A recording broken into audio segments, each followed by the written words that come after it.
¿Cómo enfrentar y vencer en medio de las pruebas? ¿Se ha preguntado qué hacer cuando está en medio de una batalla? ¿Cómo reaccionamos ante la necesidad que de alguna manera se presenta en nuestra vida diaria, en nuestra vida cotidiana? Todos alguna vez en la vida hemos tenido alguna prueba, ¿no es así? El que no, dígame para... Bueno, ahí lo dejamos. Pero quiero que abra su Biblia ahí en Santiago capítulo 1, versículo número 2. Vamos a entrar de lleno en la palabra. Padre, tu palabra nos enseña a confiar en ella, porque es la firme ancla de nuestra esperanza. Dice la Biblia: hermanos míos, tened por sumo gozo cuando os halléis en diversas pruebas, sabiendo que la prueba de vuestra fe produce paciencia. Mas tenga la paciencia su obra completa, para que seáis perfectos y cabales, sin que os falte cosa alguna. El hombre de doble ánimo es inconstante en todos sus caminos. Diga conmigo: yo no estoy ahí. Y lo bueno de todo esto, hermano, es que lo que Pablo le está expresando a Timoteo, lo está haciendo en virtud de querer sostener el corazón y la vida de este joven servidor de Cristo. Y lo que señala esta parte de la Escritura nos lleva a algo importante. En los últimos momentos en el que el Señor Jesús entregó su vida, estuvo antes en Getsemaní. Y lo cierto es que resistir una prueba como un Getsemaní personal no es solo sobrevivir al dolor, sino transformarse a través de él. No es solo sobrevivir, hermanos. No estamos aquí para ver qué pasa, a ver si nos sucede algo más o menos bueno. ¿Sabes tú que la oración de fe puede mucho? Y cuando nosotros estamos conscientes de que hay un Dios que nos ha prometido que mayores cosas haremos porque Él va al Padre, si tú crees esa promesa y esa verdad, entonces eres una persona que inmediatamente te conviertes en un guerrero para servirle al Señor con autoridad. Resistir una prueba como en Getsemaní, entonces, no es solo sobrevivir al dolor, sino transformarse a través de él. Y uno de los tiempos más gloriosos que nos debe traer una profunda gratitud y un mayor deseo de consagrar nuestras vidas es voltear nuestra mirada al momento en que Jesús fue clavado en la cruz. De hecho, Getsemaní es el lugar donde comenzó el mayor movimiento de transformación en el mundo. Por medio del dolor y el sufrimiento en la cruz, nuestro Salvador nos demostró que en este mundo se puede enfrentar la prueba y salir más que vencedores. Porque la muerte no es el último de los llamados, es solo la transición a la vida eterna. Me voy a adelantar, pero esta mañana les hacía una pregunta a los hermanos: ¿cuántos se quieren ir al cielo? Pocos. A ver, levanten su mano los que se quieren ir al cielo. ¿Cuántos se quieren morir? Pues si no se muere, no se va al cielo, hermano. ¿Qué revelación? No es ninguna revelación. Eso es lo que nos va a suceder a todos, unos más pronto que otros. Pero mire, si usted es la iglesia de Cristo, no debería estar atemorizado por eso, porque la Biblia nos enseña que si Jesucristo murió, también resucitó y traerá con él a todos los que en él hayan creído. Por eso la prueba no es lo último en lo que debemos pensar, sino en la victoria. Porque la Biblia dice en el libro de Romanos que Pablo pregunta: ¿dónde está, oh muerte, tu aguijón? ¿Dónde, oh sepulcro, tu victoria? Sorbida es la muerte en victoria. Jesucristo venció y también nosotros somos llamados a vencer. Quienes tenemos a Cristo tenemos esa bendición, tenemos esa promesa de gloria en la vida de cada uno de nosotros. Amén. Y vamos a hablar de algunos puntos importantes que tienen que ver en cómo enfrentar la prueba y salir de ella vencedor. Diga conmigo: fortaleza interior. Porque este es el primer punto que vamos a tocar. Cada vez que resistes una prueba, te das cuenta de que eres más fuerte de lo que pensabas. Yo no sé cuántos lo creen. No porque no te dolió, hermano, sino porque sabes que en ese momento, como hijo de Dios, si enfrentas esa situación, esa prueba, algo va a suceder, un milagro va a suceder. ¿Cuál es el milagro que va a suceder? El incremento de tu fe y tu confianza en Él. A medida que somos probados, dice la Biblia que somos como el oro. Dice la Biblia que el oro, cuando es fundido, lo tienen que fundir 7 veces para que vaya saliendo toda la escoria. Así es que tú y yo somos como el oro. Cada vez que el Señor nos mete en el crisol, lo hace para que salga aquello que no sirve de nuestras vidas, para que se queme aquello que estorba en nuestras vidas: orgullo, egoísmo, falta de empatía, inseguridad, rechazo.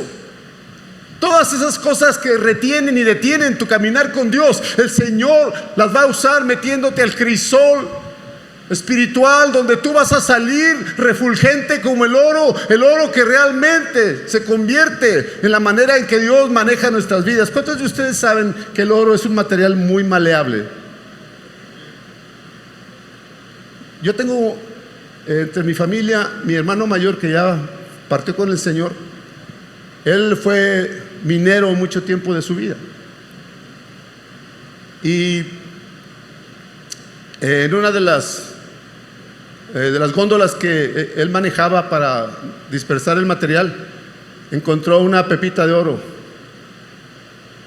Entonces, cuando él la funde, hace una tira y no pone aleación de nada, y esa pequeña tira de oro él se la podía enredar y desenredar de su dedo con una facilidad. Parecía un chicle, pero era oro y era mucho dinero, y él no sabía. Porque el oro tiene esa cualidad, hermano, que se puede amoldar de una manera muy sensible. Y entonces las virtudes que tiene el oro en las manos del Señor es que Él lo puede manejar como Él quiera. Y si tú eres esa persona que dice: Señor, hazme como el oro, entonces tiene la capacidad de decir: Señor, quiero hacer lo que tú me has llamado a hacer. Y entonces, en medio de la prueba, de la batalla, cuando tú eres probado, tú no lo vas a decir por qué, tú le vas a decir: Señor, ayúdame a entender para qué estoy pasando esta situación. Jesús estuvo en el crisol de fuego cuando en Getsemaní le dijo: Señor, si es posible, Padre, que pase de mí esta prueba, esta copa, pero no como mi voluntad, sino como tu voluntad. Porque realmente eso es lo que sucede, hermano, cuando somos probados. No es nuestra voluntad la que debe imperar, es la voluntad de Dios. Es lo que Cristo quiere hacer en la vida de cada uno de nosotros. Por eso es importante que cada uno de nosotros entendamos algo que es virtual y es importantísimo. Porque cuando tú estás en esa situación de batalla, de prueba, algo que va a suceder ahí que es muy importante, que la fortaleza interior va a producir en ti la capacidad de ser estable emocionalmente y mentalmente. La fortaleza interior es necesaria para gestionar los pensamientos y las emociones. ¿Sí me escuchó, verdad? Una persona emocionalmente afectada, le es muy difícil madurar en la fe. Una persona que se guía por las emociones, por sus pensamientos carnales, batalla mucho para integrarse al propósito de Dios y ser de bendición en la iglesia.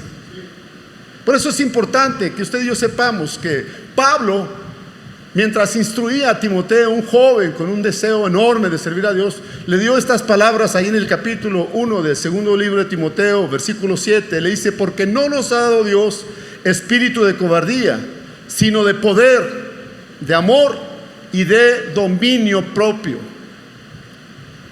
El libro de Proverbios, capítulo 25, versículo 28, nos dice que una persona sin control propio o sin dominio propio es como una ciudad con las murallas destruidas. Es decir, no tiene protección, no tiene manera de proteger la integridad de su corazón, de sus anhelos, de sus deseos. Por lo tanto, la fuerza interna funciona como una muralla protectora. Cuando tú activas la fe por medio de la palabra de Dios, ¿cuántos leen su Biblia todos los días? ¿Cuántos ayunan? ¿Hay uno? ¿Hay uno, hay dos o hay 100? Estas prácticas espirituales, hermano, nos ayudan a incrementar la fuerza y el valor en medio de las batallas. Por eso es importante que la iglesia practique todas estas formas para que fortalezca el músculo espiritual de la fe. Además, la fortaleza interior te da la capacidad de actuar con integridad, lo cual en estos días no es tan fácil encontrar. ¿Sí? Mantenerse firme en los valores y principios requiere una fe robusta, una fe ferviente, especialmente cuando hay presión social para actuar de manera que tú puedas impactar a tu generación. Los jóvenes y los adolescentes regresaron de un congreso, pero no es suficiente ni para ellos ni para nosotros un congreso. Lo que es importante es mantener nuestra relación con Dios diaria, todos los días en el hogar. Es importante que nosotros accesemos a la verdad que trae libertad. Qué bueno que podemos enviar a nuestros jóvenes, porque sabes, ellos son felices cuando salen de la casa, porque no está papá y no está mamá, ¿verdad?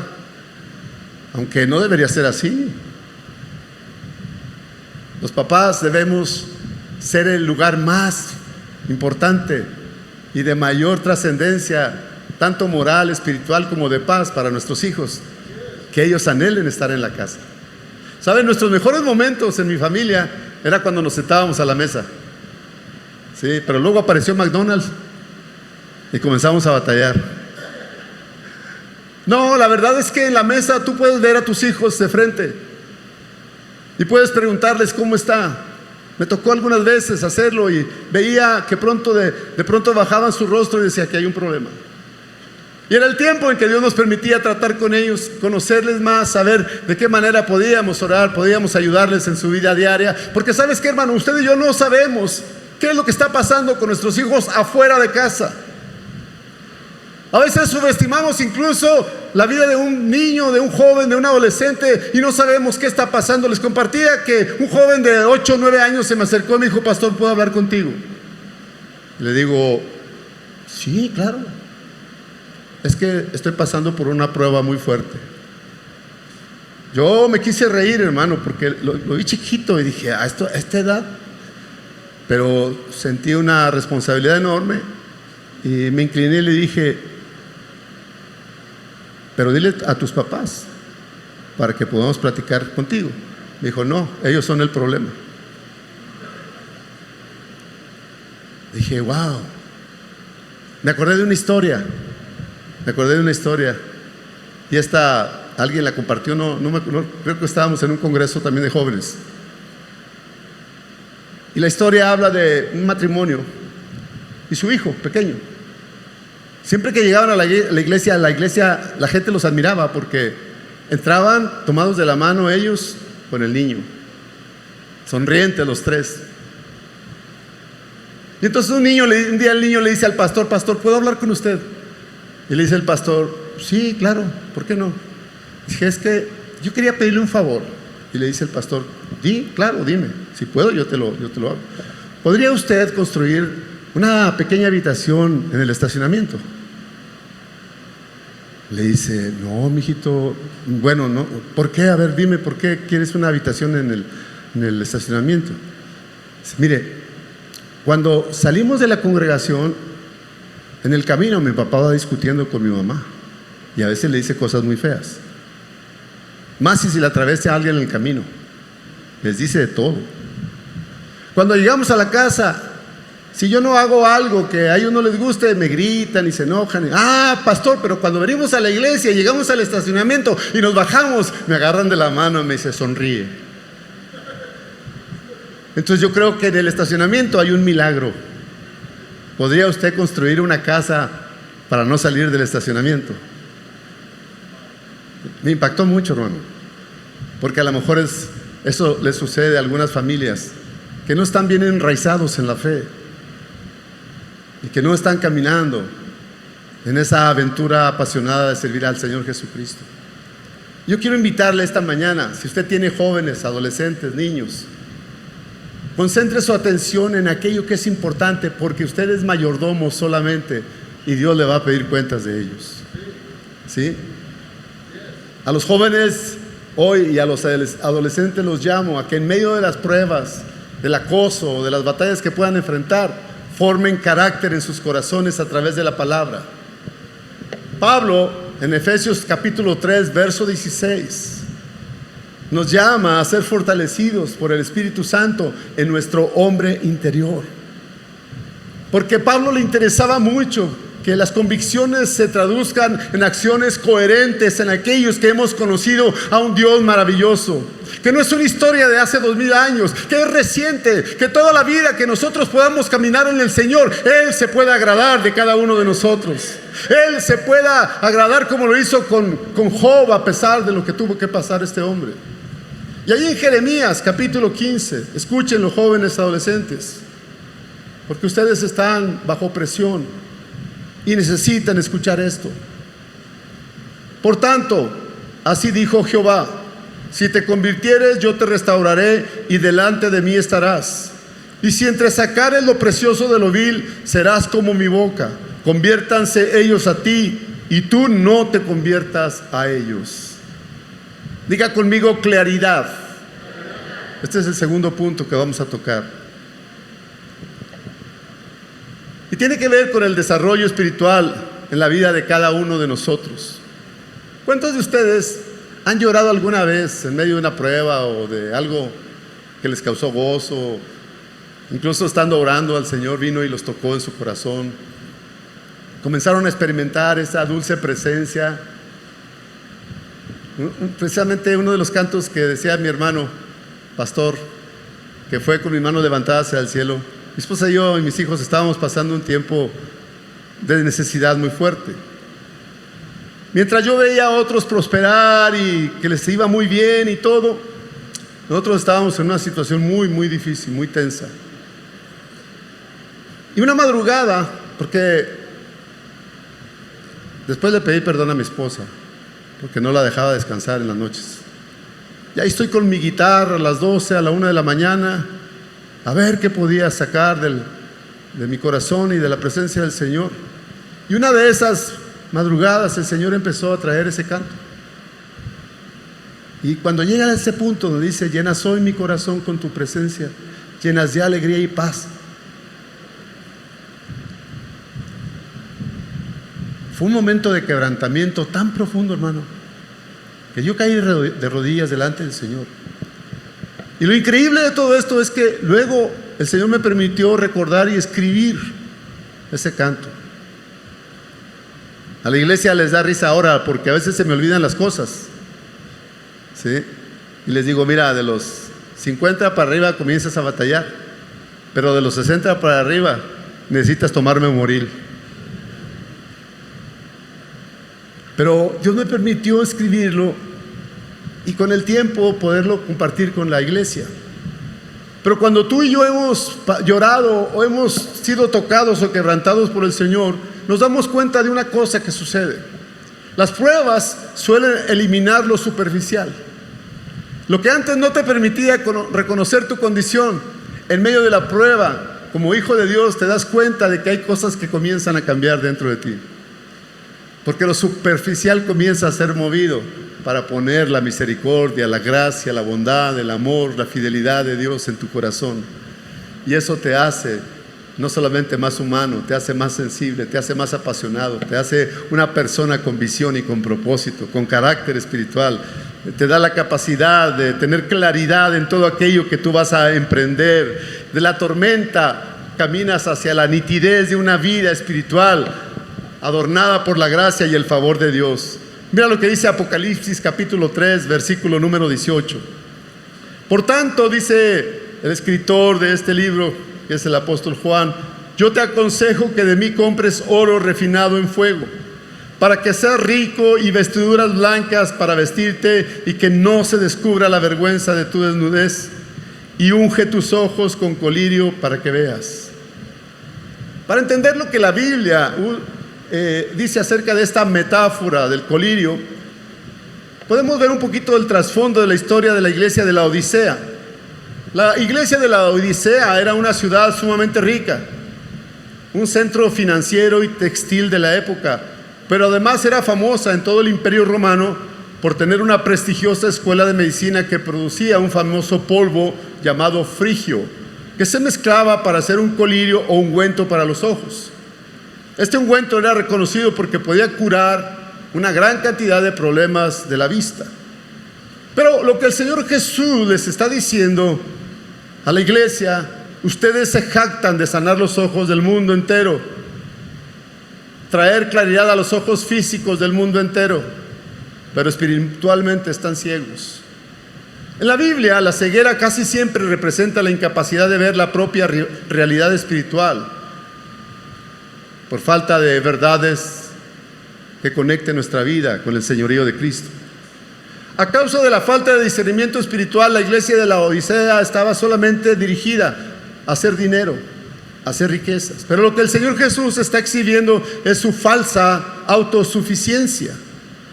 Los cristianos de la Odisea creían que por tener dinero y comodidad lo tenían todo. Sin embargo, el Señor les dice acerca del colirio espiritual que lo compren para que vean hacia su interior, no hacia el exterior. Y usted y yo necesitamos ver la verdad. Nosotros necesitamos pedirle al Espíritu Santo que limpie nuestros ojos, porque los ojos son las ventanas del alma. Por ahí se filtra lo que usted pueda ver en el exterior: perversión, hipocresía, infidelidad, maledicencia, todo lo que sucede y que nuestros ojos ven y nuestros oídos escuchan. El enemigo va a tratar de usarlo en nuestra contra, pero cuando nosotros usamos el colirio espiritual, que no es otra cosa que el discernimiento del Espíritu Santo en nuestros corazones, nosotros vamos a vencer. Por eso, la capacidad de evaluarse con honestidad y reconocer los propios errores, el orgullo y la necesidad de cambiar, tienen que ver con una decisión de pedirle a Dios: ayúdame, Señor. Transforma mi corazón, cambia mi mente, Señor. Y eso es algo muy precioso. En resumen, la Biblia no habla de un remedio físico, sino de una limpieza mental y espiritual.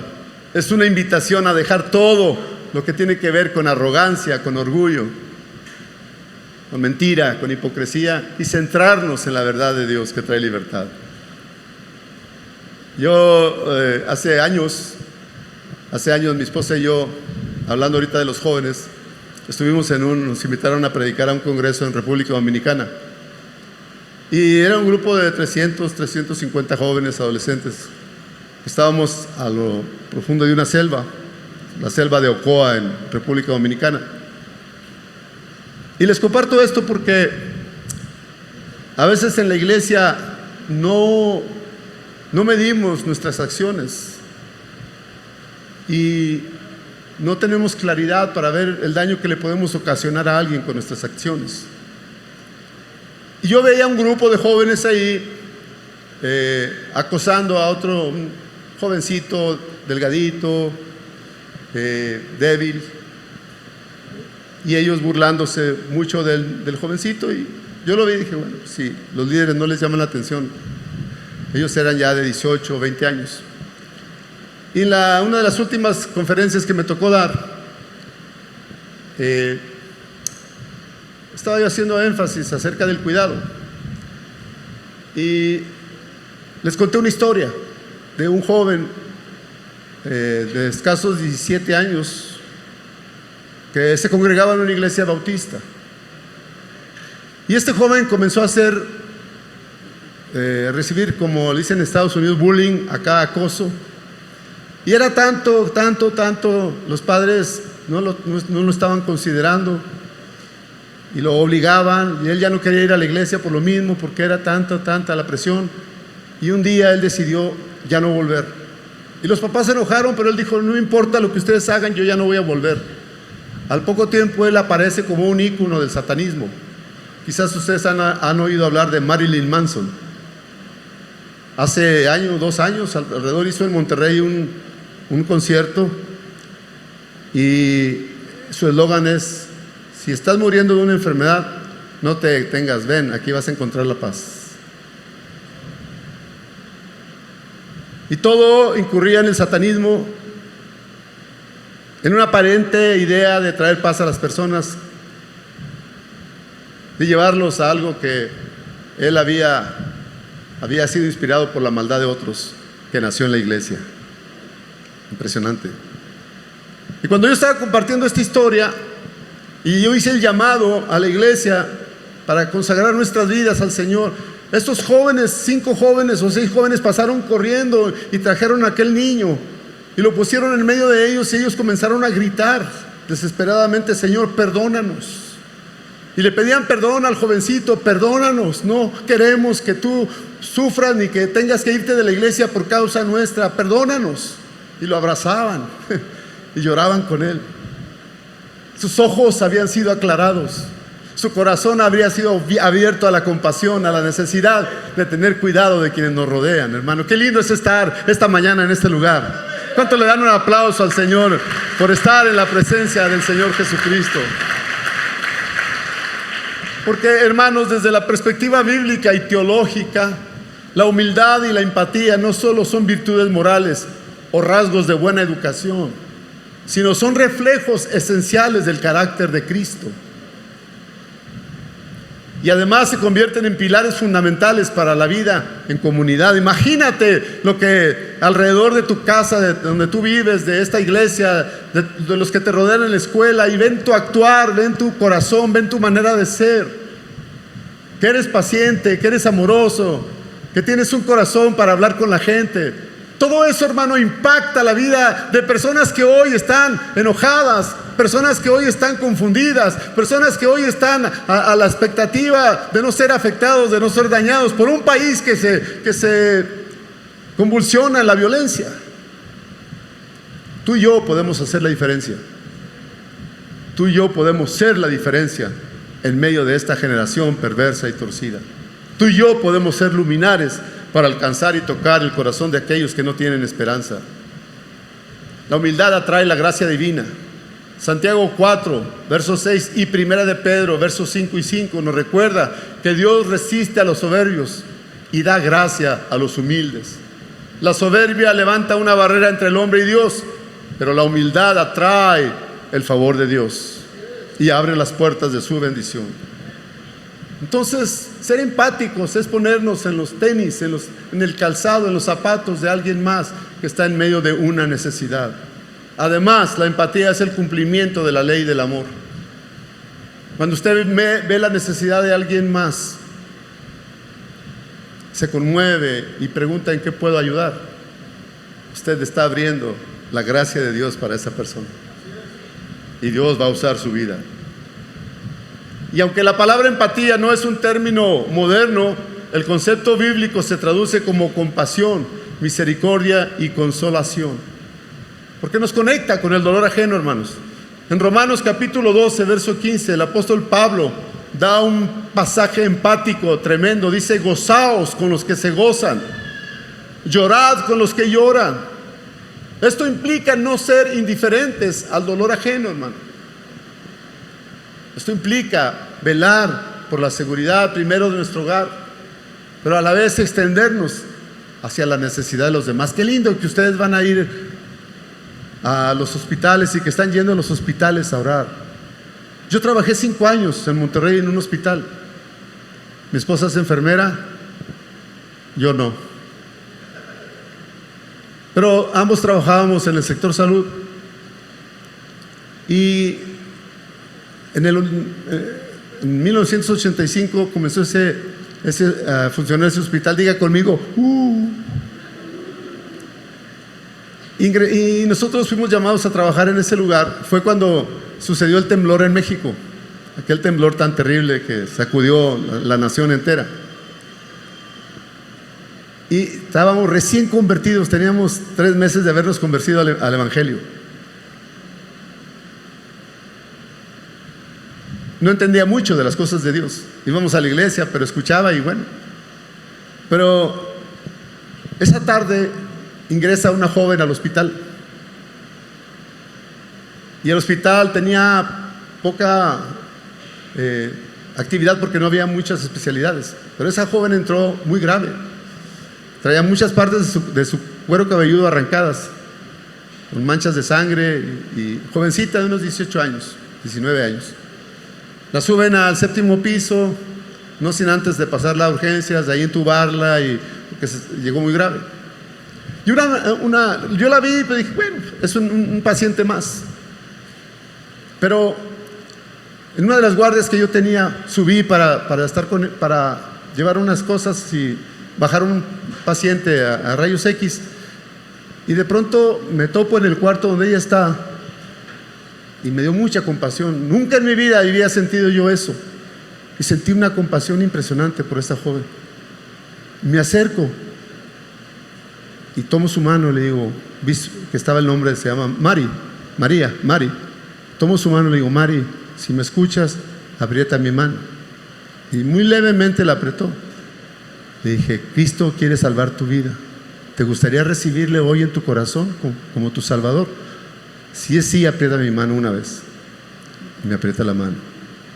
Entonces, en lo profundo de tu corazón, pídele perdón a Dios por todos tus pecados. Arrepiéntete de todo lo que hayas hecho mal y abre tu corazón y recibe a Cristo. Entonces ella hace la oración de fe y recibe a Cristo. Yo salí de ahí muy contento, hermano, porque era mi primera experiencia de llevar a alguien a Cristo. Yo sentía un gozo enorme en mi corazón. Dije, Señor, si a esta joven le llega a pasar algo, ella se va a ir contigo. Pero si tú tienes en tu plan y propósito levantarla, tú la vas a sanar. De hecho, tú ya la has sanado. Eso fue un viernes.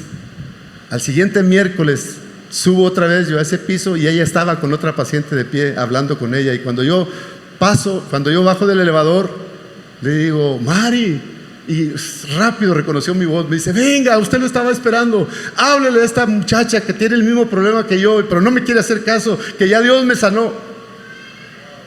Dios me sanó. Y wow, y le hablé a esta chica, pero dijo, bueno, en otra ocasión, está bien, ya, ahora sí les creo, pero jugando.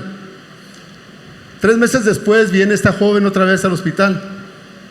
Entró al hospital caminando y la veo, Mari, ¿qué pasó? No, le estoy compartiendo a las enfermeras, ya me he ganado a varias. Cuando Dios aclara tu mirada, cuando Dios aclara tu mente, cuando Dios te da la capacidad de reconocer su grandeza, nadie te va a hacer frente en todos los días de tu vida. Tú vas a caminar en la dimensión de servir a un Dios vivo, a un Dios poderoso, a un Dios fiel y maravilloso, porque se va a cumplir la palabra de Dios en ti. Va a derrumbar el egoísmo, va a derrumbar todo aquello que te impida hacer la voluntad de Dios, porque el modelo supremo es Jesucristo. Aleluya.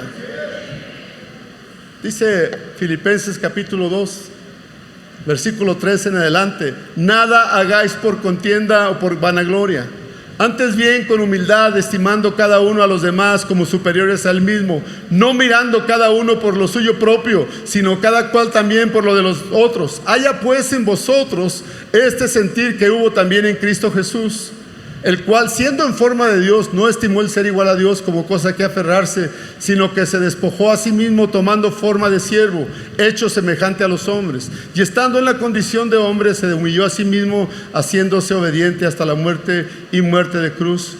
Por lo cual Dios también le exaltó hasta lo sumo, le dio un nombre que es sobre todo nombre, para que en el nombre de Jesús se doble toda rodilla de los que están en los cielos y en la tierra y debajo de la tierra, y toda lengua confiese que Jesucristo es el Señor, para gloria de Dios Padre. Aleluya. Aleluya. Gloria a Dios. Punto número 4. Dios nos da también sentido de propósito. Lo que fue caos con el tiempo puede convertirse en propósito. Los que en otro tiempo no teníamos a Cristo y vivíamos sin esperanza y sin Dios, hoy tenemos un propósito.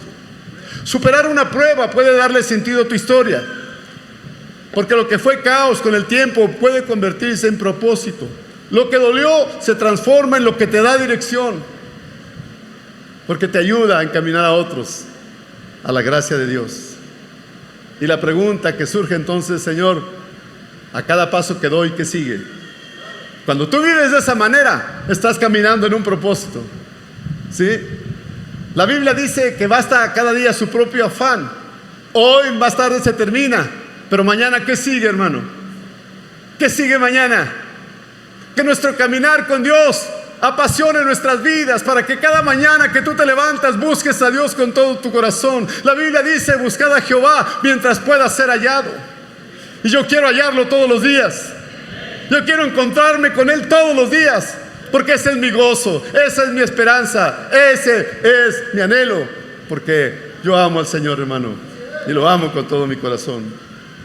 Quinto punto, necesitamos la fe en el Dios que sostiene. Las pruebas sacuden tus creencias, pero también pueden anclarte más profundamente. Nunca permitas que el temor o el rechazo determinen tu futuro. Hay un escritor en San Antonio que se llama Max Lucado, y él dijo lo siguiente: no voy a permitir que este cuerpo que se va a corromper gobierne lo eterno. No voy a permitir que este cuerpo que se va a corromper gobierne lo eterno.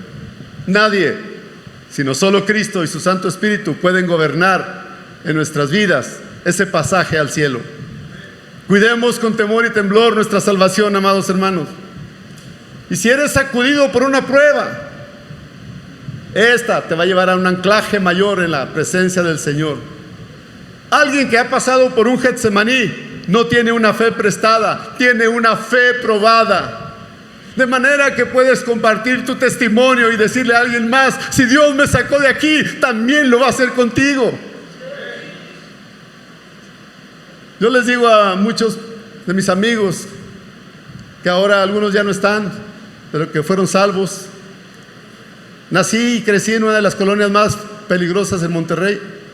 Ahí el que no era drogadicto le entraba al Zarolo, le entraba al Resistol, a cualquier cosa que pudiera privarlos de la realidad en que vivíamos, porque era un lugar donde vivíamos y era muy pobre todo. A los hermanos les da risa que les digo que éramos tan pobres que cuando pasaba la basura le pedíamos una bolsa, para que se dé una idea de la situación en la que vivíamos. La única manera de ahogar esa necesidad era a través de las drogas, del pleito. Desde muy temprana edad, a los 11 años, yo ya estaba metido en situaciones de alcoholismo, de tabaquismo y de cosas de ese tipo. Pero cuando Dios me permitió conocerle, yo empecé a hablarles a algunos de mis amigos, porque en medio del alcoholismo y de tantas cosas que sucedían, perdíamos la noción del tiempo y de la responsabilidad.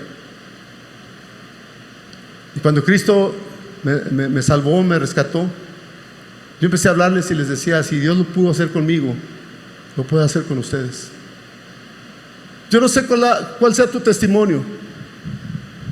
Parece ser que los que tuvieron una buena familia, pero que no conocieron a Cristo, se les hace tan difícil acercarse a Dios, porque piensan: yo no he hecho nada malo, nunca le he hecho nada malo a nadie, ¿por qué debería yo de acercarme a Dios si yo sé que Dios está conmigo? Pero aquellos que hemos cruzado el puente de la maldad y llegar al corazón de Dios, sabemos que podemos decirle a alguien más que si Dios lo pudo hacer conmigo, también lo puede hacer contigo. Y esa es la victoria que ha vencido al mundo, dice la palabra, nuestra fe. Por último, hablemos de renovación. Después de la noche oscura, siempre va a clarear el alba. Las pruebas desgastan, pero también preparan. A veces no vuelves a ser el mismo, pero tal vez eso es justamente lo que necesitabas, no volver a ser el mismo. Y una prueba siempre va a sacudir tu perspectiva de vida, pero te va a llevar a orar, te va a llevar a buscar a Dios, te va a llevar a tener comunión íntima con aquel que puede librarte del mal y llevarte a una vida de bendición. Si tú amas al Señor, ¿cuántos aman al Señor? Él nunca te va a dejar desamparado. Él siempre te va a mostrar lo que tú necesitas y debes hacer para servirle y seguirle. Quiero que oremos. Pongámonos de pie, hermanos, a esta hora.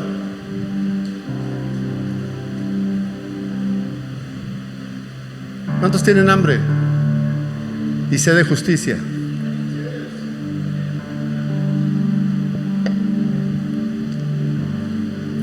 Ahí donde estás en tu lugar, hermano, vamos a orar juntos. A veces se nos dificulta mucho el poder abrir nuestro corazón y compartir las necesidades que pasamos. Pero gracias a Dios tenemos el altar. En el altar no se exhibe la calidad de la predicación o la elocuencia del predicador. En el altar se dejan las cargas. En el altar se entrega el corazón y se pacta con Dios, no con dinero, sino con esperanza.